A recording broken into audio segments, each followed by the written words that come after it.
I very much prefer the banana burger to the meat. I'm not very fond of the meat burger, to be honest. But that banana burger was very nice.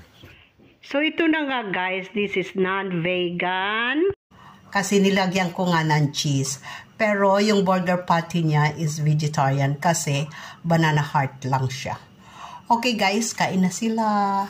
Burger patty ko na ginawa na from banana heart.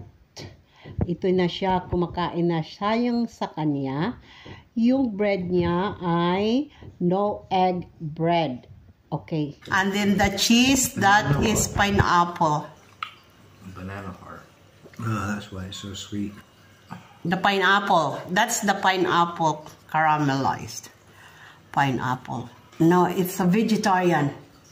Why it's interesting? Because it's different kinds of taste.